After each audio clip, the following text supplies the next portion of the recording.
జయ శ్రీమన్నారాయణ. ద్వాదశ రాశుల్లో ఒకటి సింహరాశి. సింహరాశి వారికి ఎన్నో పనులు అనుకుంటూ ఉంటారు, ఎంతో సాధించాలి అనుకుంటారు, ఏదో చేయాలి అనుకుంటారు, ఎంతో మందికి సహాయం చేయాలి అనుకుంటారు.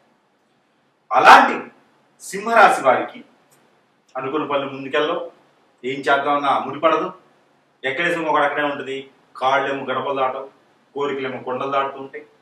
10 మందికి మంచి చేయాలన్న ఆలోచన గొప్పది, కానీ దానికి తగ్గట్టు కార్యాచరణ అయితే ఉండాలి కదా. ఆ కార్యాచరణకి మనకి గ్రహాలు కూడా తోడుగా ఉండి సహకరించాలి. శని యొక్క దశాంతరదశ నడిచిన, గురు యొక్క దశాంతరదశ నడిచిన, కేతు యొక్క దశాంతరదశ నడిచినా కూడా పెద్దగా రాణించేది ఉండదు మీ దాంట్లో. పుట్టినప్పుడు గోచార ప్రకారంగా చంద్రుల్లో రవి ఉన్నా మీకు నడిచే కలిసి వస్తుంది, చంద్రుల్లో కుజుడు ఉన్నా కలిసి వస్తుంది, చంద్రుల్లో శుక్రుడు ఉన్నా కూడా మీకు అద్భుతంగా కలిసి వస్తుంది, మీకు చంద్రుల్లో బుధుడు ఉన్నా కూడా బాగా కలిసి వస్తుంది. అంటే 12వ స్థానం అయినప్పటికీ కూడా పర్వాలేదు అనుకోవచ్చు. కానీ అంటే సింహరాశికి బుధ స్థానం 12 అవుతుంది, కన్యారాశికి అధిపతి కాబట్టి. కానీ మీ దాంట్లో ఈ దశలు ఈ ఒక గోచార ప్రకారం లేకుండా ఉన్న ప్రకృతి దోషాలు అంటారు. కాలసర్పదోషం, నాగదోషం, కుజదోషాలు అంటే గ్రహ దోషాలు. మీ మీద ఏడ్చేటువంటి కళ్ళు, కుతంత్రాలు, వ్యసనాలు, రంది, అలానే నరదిష్టి, నరఘోష, ఇవన్నీ కూడా మీకు ఇబ్బంది కలిగిస్తూ ఉంటాయి. ఇకపోతే మీరు పుట్టిన తర్వాత ఎన్నో రకాల దానాలు ధర్మాలు చేస్తుంది. ఇక మీదట మీరు సాధించాల్సింది ఏంటంటే మీరు చేసేటువంటి జాబ్లో గ్రోతింగ్ రావాలి. ఖచ్చితంగా మీరు 2 రకాలు చేస్తుంటారు, బిజినెస్ జాబ్ 2 రకాలు చేస్తుంటారు. కానీ మీరు చేసేటువంటి దాంట్లో కొంతమేర మీకు హైక్ రావాలి, ఉత్తీర్ణులు అవ్వాలి, జాబ్లో గుర్తింపు రావాలి, దీనికన్నా మంచి స్థానంలో ఉండాలి. అలా ఉంటేనే మీరు అనుకున్నటువంటి కార్యక్రమాలు సాధించగలుగుతారు. కాబట్టి మీరు ఏం చేస్తారంటే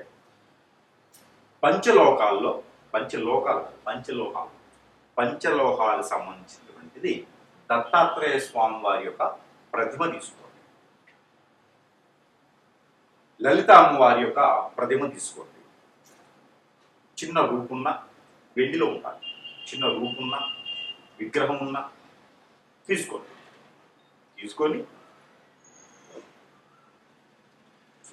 దాన్ని తీసుకొని మీరు గురువారం రోజు తీసుకోండి, చేపించండి. గురువారం రోజు తీసుకొని ఆ తీసుకున్నటువంటిది మీరు పూజ మందిరంలో పెట్టి 3 రోజులు పూజించండి. ఆ 3 రోజుల పాటు మీరు శాకాహారులుగా ఉండాలి, నేల పడక చేయాలి, బ్రహ్మచర్యం పాటించాలి. ఆ 3 రోజుల తర్వాత 3 రోజులు మీరు దేవుని దగ్గర పెట్టి ఏం పోల్చుకుంటారు, మీకున్న సమస్య ఏంది, మీకు కావాల్సింది ఏంటి. ఈ రెమెడీ మీకు దశాబ్ద కాలం వరకు కూడా ఇంక చేసే పనులు. ఇది చేస్తే ఏ రెమెడీ అవసరం. దీన్ని ఏం చేయాలి తెలుసా అండి, పాలలో వేసేసేయండి, కొంచెంసేపు తేనెలో కొంచెంసేపు వేసేయండి, దానికి గంధము పసుపు పొట్టు పెట్టండి. దాంతోపాటు పసుపు కొమ్ములు 2, గురిగింజలు ఒక 5, నిమ్మ పండులో ఉండేటువంటి గింజలు, నిమ్మకాయ ఉంటుంది కదా దాని లోపల ఉండేటువంటి గింజలు ఒక 11,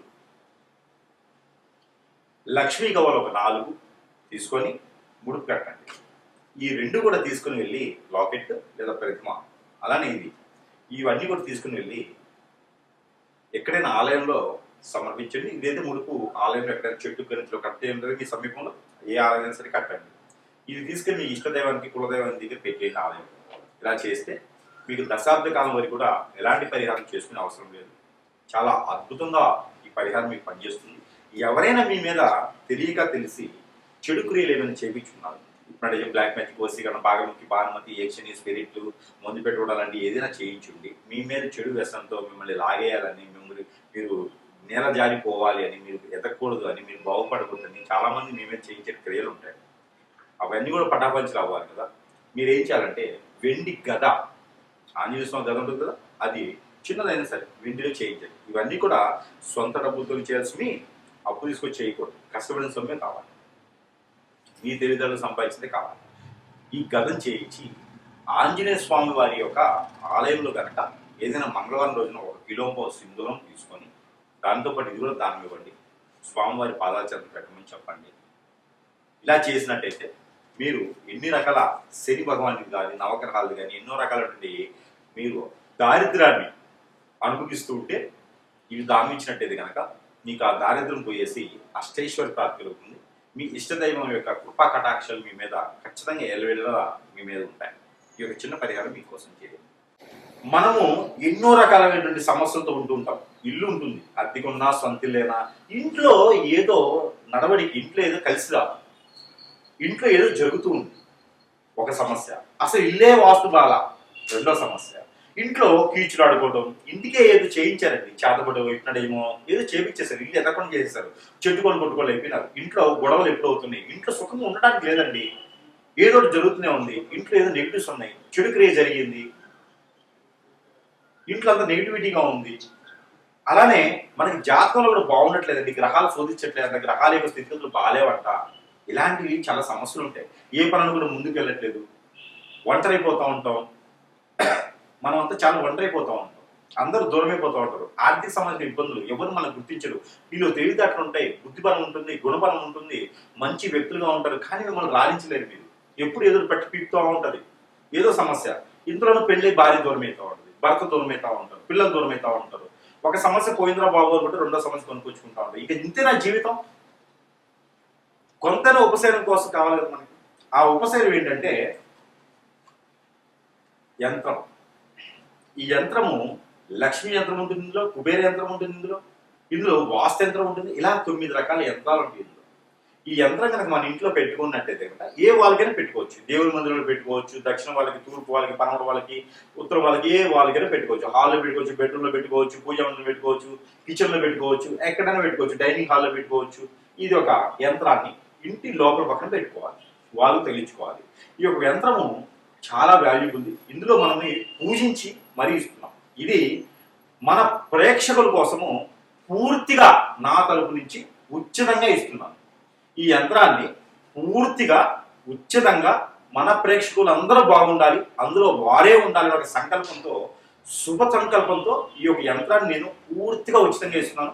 ఎవరికైనా కావాలి అనుకుంటే, మీకు అన్ని రకాల సమస్యలు పోవాలనుకుంటే కొంచెమైన ఉపశమనం దొరుకుతుంది. కాబట్టి ఈ యంత్రాన్ని మీరు మన దగ్గర లభ్యపడుతుంది.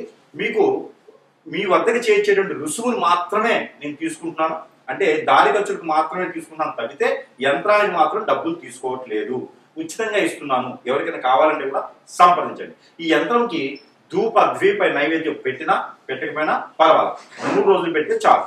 కాబట్టి ఈ యంత్రాన్ని ఎవరికైనా కావాలి అంటే కూడా ఫోన్ కాంటాక్ట్ ద్వారా యంత్రం పంపించడం జరుగుతుంది. కాబట్టి ఎవరికైనా కావాలంటే సంప్రదించండి. జై శ్రీమన్నారాయణ. ద్వాదశ రాశుల్లో ఒకటి మకర రాశి. ఈ మకర రాశి వారికి ఏదో అనుకుంటారు, ఎన్నో అనుకుంటారు, ఉన్న వాళ్ళని చేసుకోవాలని, పెళ్లి విషయంలో లైఫ్లో మంచిగా సెటిల్ అయిపోవాలి, వ్యాపారం చేసుకోవాలి, నేను చేసే వ్యాపారంలో ఎవరు ఆటంకరం కానీ అడ్డం కానీ పడకూడదు, ఎన్నో రకాల విఘ్నాలు రాకూడదు అని అనుకుంటూ ఉంటారు. ఇకపోతే మళ్ళీను ఈ గ్రహాల యొక్క స్థితిగతులు మానలేక విదేశాలకు వెళ్ళాలి, సెటిల్ అయిపోవాలి, నలుగురిలో కాకుండా నేను ప్రత్యేకంగా ఉండాలి, అనుకున్న పెళ్లి అవ్వాలి, అనుకోవడం ఒకటైతే నేను బాగా సంపాదించాలి, ఆరోగ్య సమస్యలు నాకేం రాకూడదు అనుకునేటువంటి విధానం ఉంటుంది. ఇవన్నీ కూడా మనం గ్రహించినట్టయితే కనుక మీరు ఒకటి ఆలోచించుకోవాలి, ఎన్ని రకాల దానాలు, ధర్మాలు, యజ్ఞ, యాగ, హోమ, జపాలు చేస్తున్నప్పటికీ కూడా మనము బయటికి రాలేకపోతున్నాం. ఎక్కడేసి మొమ్మ అక్కడే ఉంటుంది, మురికి తాటిగా పెడుతుంది, ఇల్లు మార్చలేకపోతున్నాం, ఇల్లు కూడా మారలేకపోతున్నాము, ఆర్థికంగా ₹1,00,000 సంపాదించిన సరిపోవట్లేదు, అసలు జాబే లేదు, జాబ్లో గ్రోత్ లేదు, నాకన్నా వెనక వచ్చిన కోట్లు సంపాదిస్తున్నాను, నేనే అక్కడే ఉంటూ ఉన్నాను, అసలు ఏంటి నా పరిస్థితి, నా గ్రహాల స్థితిగతులు బాగాలేవా అంటే చెప్పలేము.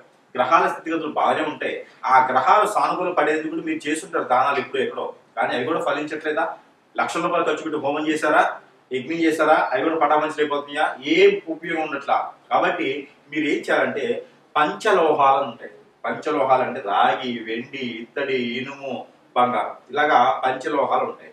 ఈ పంచలోహాలతో చేసినటువంటి ఏదైనా విగ్రహారాధన, అంటే వినాయక స్వామి వారి యొక్క విగ్రహారాధన, అలానే కుమారస్వామి, సుబ్రహ్మణ్య స్వామి వారి యొక్క విగ్రహారాధన, ఏదైనా బొటనవేలు హైట్ లో ఉండేటువంటి పార్వతి అమ్మవారు కానీ, శివ భగవాన్ కానీ, ఏదైనా సరే పంచలోహాలతో చేయించినటువంటి విగ్రహం కావాలి. అది ప్రతినిత్యం కూడా ఇంట్లో పెట్టుకొని దానికి అభిషేకం చేసుకుంటూ ఉండాలి. అభిషేకం చేసుకొని గంధము బొట్టు పెట్టుకోండి, అలానే కుంకుమ బొట్టు పెట్టుకున్నట్లయితే కనుక ఈ యొక్క మకర రాశి వారికి అష్టైశ్వర్య ప్రాప్తి కలుగుతుంది.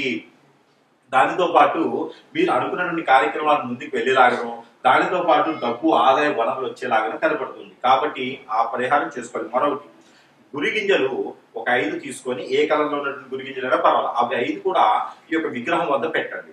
అలానే తులసి ఆకు ఎప్పుడు కూడా విగ్రహం వద్ద పెట్టండి. అలానే మీకు ఈ రెండింటితో పాటు పసుపు కొమ్ములు, జాజికాయ అవి ఒక్కటే పెట్టండి. ఇలాచీలు 2 కూడా ఆ దేవుని ముందులో పెట్టేసి పూజించండి. ఈ పూజించడం ద్వారా మీకు అష్టైశ్వర్య ప్రాప్తి కలగడంతో కాకుండా మీకు మీద చేయించినటువంటి చెడు క్రియలన్నీ కూడా ఇలా పటాపంచలైపోతాయి. దీంతో పాటు ఎప్పుడైనా ఒకసారి శనగ గుగ్గిళ్ళు కానీ, బఠానీ గుగ్గిళ్ళు కానీ, పెసర గుగ్గిళ్ళు కానీ ఇవన్నీ కూడా మీరు పల్లీలైనా సరే ఉడకబెట్టేసి ఏదైనా విష్ణు ఆలయంలో కనుక మీరు సమర్పించుకోవాలి నైవేద్యంగా. ఆ నైవేద్యాన్ని ఎంతో మంది ప్రసాద రూపంగా సమర్పించుకోవచ్చు. ఈ యొక్క పరిహారం మీకు దశాబ్ద కాలం ఉంటుంది కాబట్టి ఇలాంటి చిన్న చిన్న పరిహారాలు చేసుకుని అదృష్టవంతులు అవ్వచ్చు. అలానే మీ మీద ఏదన్నా చెడు క్రియ జరిగిందా, హిప్నాటిజం, బ్లాక్ మ్యాజిక్, వశీకరణ, భాగముఖి, భానుమతి, యక్షిని, ధూమవతి, రూపవతి ఇలాంటివి కాకుండా స్పిరిట్ లాంటి ముందు పెట్టడానికి జరిగి వాటి వల్ల మీరు ఏం చేసినా ముందుకెళ్ళలేకుండా ఇబ్బంది పడుతూ ఉన్నారా? అయితే మీరు చిన్న పరిహారం ఏంటంటే, రేగి పండు ఆకులు ఉంటాయి. రేవి చెట్టు ఉంటుంది కదా, దాని పళ్ళు రేకు చెట్టు యొక్క ఆకులు ఉంటాయి. అవి ఒక 21 ఆకు తీసుకొని నానబెట్టి అంటే నీళ్ళలో బాగా ఉడికించి ఆ నీళ్లతో స్నానం చేయండి. మీకు అష్టైశ్వర్య ప్రాప్తి కలగడం ఒకటే కాదు, మీ మీద ఆ దేవుని యొక్క కృపా కటాక్షాలు ఉంటాయి. అలానే మీ మీద జరిగిన చెడు క్రియలు, నరదిష్టి, నరఘోష, శత్రుపేట, పితృదోషాలు, అనేక రకమైన దోషాలు కూడా ఇలా చిటికలో పటాపంచలేకపోతుంది. కాబట్టి ఒక చిన్న పరిహారం చేసుకొని అదృష్టవంతులు అవ్వచ్చు.